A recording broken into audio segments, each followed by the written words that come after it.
let's take a look at our top selections.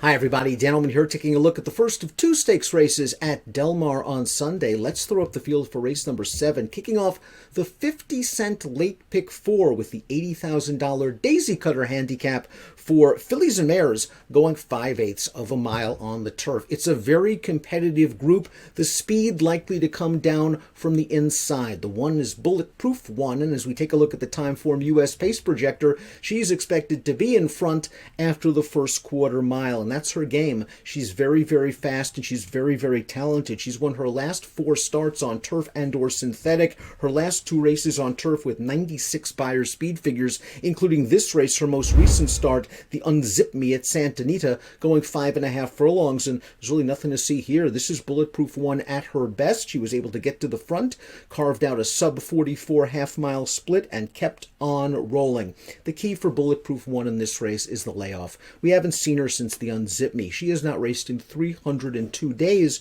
and while Peter Miller is doing very, very well off of long layoffs, a $2.11 ROI from his last 49 starters or so with 6 months layoffs or greater, Bulletproof One's going to have to prove it, and she's going to have to prove it perhaps facing a little bit of pace pressure. In many ways, she's the horse to beat. The layoff does give cause for pause. The number 2 is Corel, also trained by Peter Miller, and this horse also intriguing in her own right. Her most recent start, the Grade 3 Wilshire, was a good fitness builder. It was her first start in 10 months. She was likely overmatched going off at 37-1, and she ran just fine.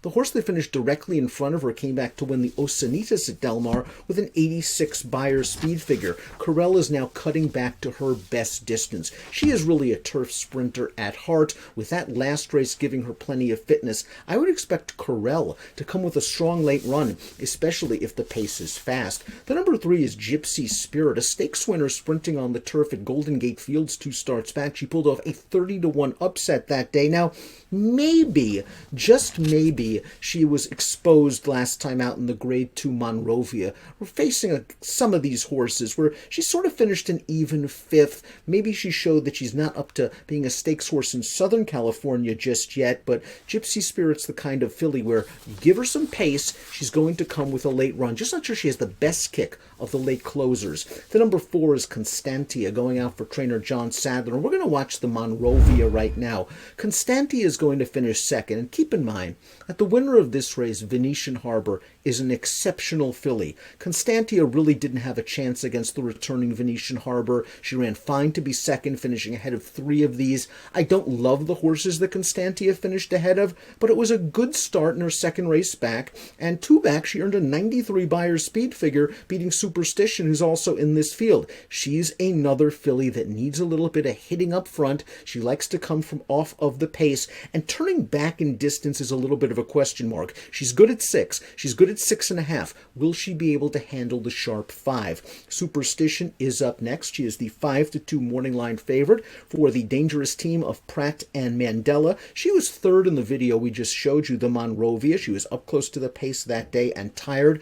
Conversely, with the situation with Constantia, I like Superstition cutting back to 5/8. I really think she's very comfortable at this distance. Like Constantia, this is her 3rd start since the Wishing Well, a race that Superstition won at Santa Anita. She fits well from a class standpoint. She's lightly raced, well spotted with good tactical speed, and she should be in the thick of things when the real racing begins. The 6 is Lindsay's Lucky Lady, in from Gulfstream Park. Let's watch her most recent turf start, 2 starts back. Lindsay's Lucky Lady showed good speed in this 62,500 claiming event, is eventually going to finish 3rd, but the horse that she finishes ahead of came back to win a $16,000 starter allowance with a 78 Beyer speed figure. She is fast, perhaps that she could be part of the pace picture in here under Kent DeZormo, but I think she is going to have to step up just a little bit. Her first start since April and facing tougher horses. 5 Picks Please goes out for John Sadler, a lightly raced 3-year-old filly.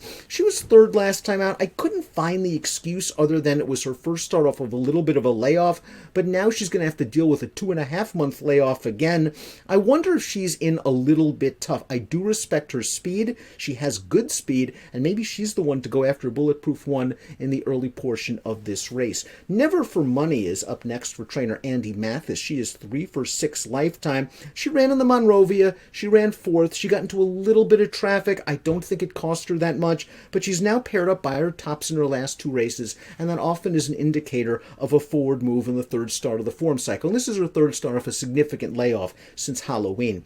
Let's watch Ricasa's most recent race. She's been in very good form for trainer Phil D'Amato. She's won her last 2 races, just going through her conditions, going 3/4 of a mile at Santa Anita. She got right up close to the pace in here. She's going to take over from pace setter 5 Picks Please. She will hold off the closers. Her buyer speed figure is very respectable. She is consistent. 9 of 11 on the board for the number 9, Ricasa, who might be able to work out a good tracking trip while in the clear. The undefeated number 10, Bruja Escarlata, is the final horse entered in the body of the field. She is a perfect 3 for 3 in her career for Sadler. 2 wins on dirt, and this victory on turf against starter allowance foes, where again she got close to the pace, she makes the lead, she keeps on going. She has done nothing wrong in her career. She has earned respectable buyer speed figures in all 3 lifetime starts, and while she is coming off a little bit of a March layoff, I do believe that this filly has a good amount of upside potential. She has speed, enough speed to extricate herself from this far outside post and avoid being hung out too wide